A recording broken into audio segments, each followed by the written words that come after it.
How you guys doing? My name is DJ Miracle, Miracle for short. 29, artist, DJ, and audio engineer of the Bronx, New York. If it's music, it's me. That's really all I can say. Can you tell us a little bit about your life before you became homeless? Sure. So, me and my parents didn't always have the greatest relationship. In particular, my dad. We just never clicked. He was very religious and very down to throat about his beliefs. We didn't see eye to eye, and I was young, trying to figure out my life and figure out who I was. And I felt like somebody was trying to tell me who I was. So I've always kind of been the rebel. So that just didn't sit well in my spirit. So I feel like a lot of that kind of pushed me to do the crazy and nonsense things that I was doing. So what were the events that led you to become homeless? I ended up getting into some legal issues. For about a year and a half, I was actually going in and out of court trying to fight a charge. They were trying to put me away for a year. If you ever been through the legal system, everything is a fee. So for me, I was constantly paying for lawyers, for all the court fees that you have to pay, whether it be fines, tickets, whether it be even down to probation. You have to pay somebody for you to check in with them. It was just a bunch of stuff and money just going out the window. And I was still working the entire time. I got my business going as a DJ and as an engineer. So I'm trying to put money into my business so I can maintain that, so I can continue to make money. But it was everything I was making was really just going out the window. When my dad just found out what was going on, all hell broke loose. We just went at it, and it was just a constant, nonstop battle and fight between the two of us, to the point that it was for my mental health and my mental state. Like I said, I grew up with a lot of anger issues, and it was something that I was really working on to try to get out of that. But I was just in no position that I really couldn't be there. It was going to end up bad if I stuck around.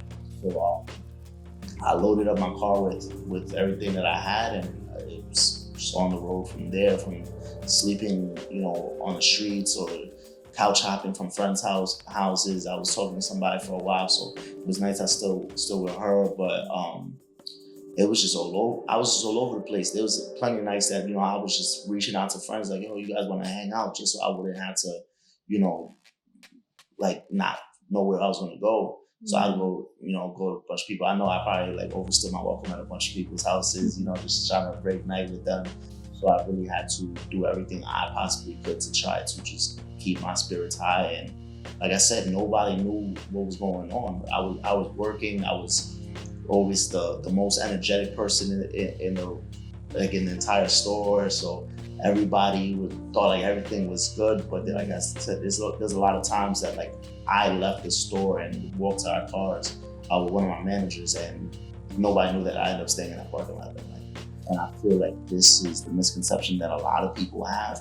It makes you feel inferior when you don't have a place to go. It's just it was a place I had to get to, something I had to go through to really become the person I am today. So regardless if people knew or not, I'm glad that I can kind of now shine a light on it, so people can, face it too. Yeah, you may not have a place to go home tonight, but I always said your position doesn't predicate your purpose. So regardless of whether you have a place to sleep at night, that doesn't make you any inferior than anybody or below anybody. We're still humans, we're still people. So it's for me, I wish I would have embraced it sooner.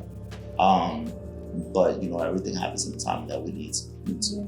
Okay, I want to ask you what it was like to live on the street or live in your car. A lot of cold nights.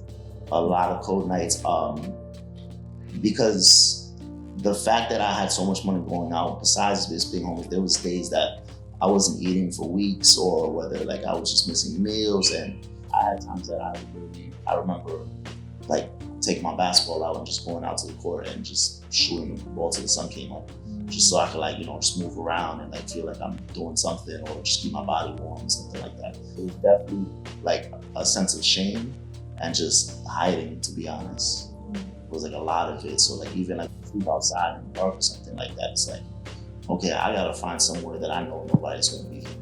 The shame is such a big one. the fact that people are shameful for not having a place to live. It's crazy because I feel like even growing up, like I kind of had that same sense of looking at people that were homeless and like, oh, nah, like you did this to yourself, or anybody can get a job, or anybody. But then I look at myself like I had a job, so like you just never know what somebody's situation. It could be a bad addiction. It could be losing the job. It could be a mental thing. Somebody could lose a loved one, or go at it with somebody, and it's like, and their whole world collapses. Okay, so what happened with the legal issues and how did you get out? How did you get out? It took a long time, a lot of money. How long were you living in cars or on the street? That was about, I want to say about a year that I was doing that. The case was about a year and a half that I was in there. So what happened when you, at the end, when you transitioned back into housing?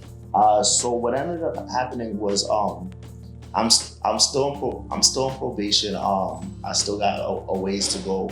I'm jumping around, and at this point, I was staying there at my aunt's house for a little bit, and it was the last week that I was going to be there, and I'm sitting there, I'm like, I'm trying to figure out where I'm going to go and what I'm going to do.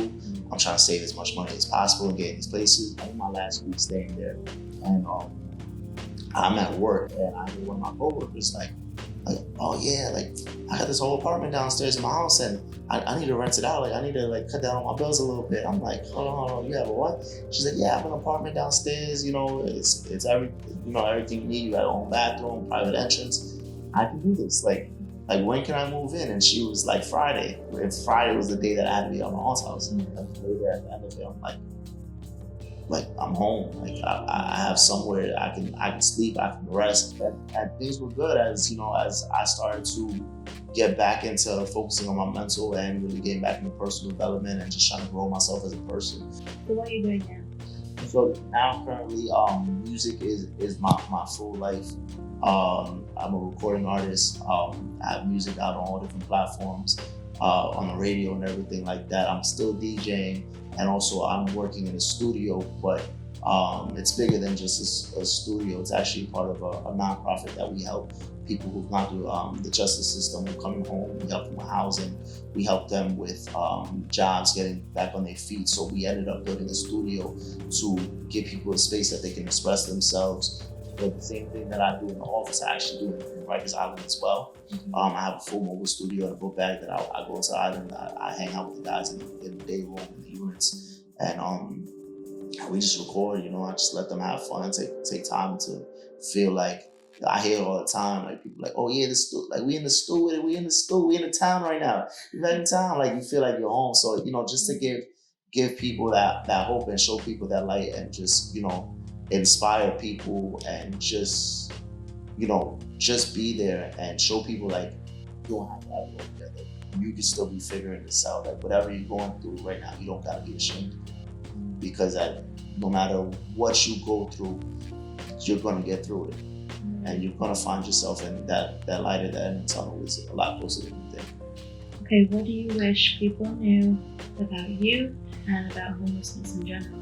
Something I want to shine is really just like embrace it. Don't be ashamed. We're all people, and we all as a community and as just the human race, we just need to just open up our arms and embrace people and just say like it doesn't matter what it is, what you're doing, who you are, what you did or what happened to you, but we're here to make a stand and help you stand.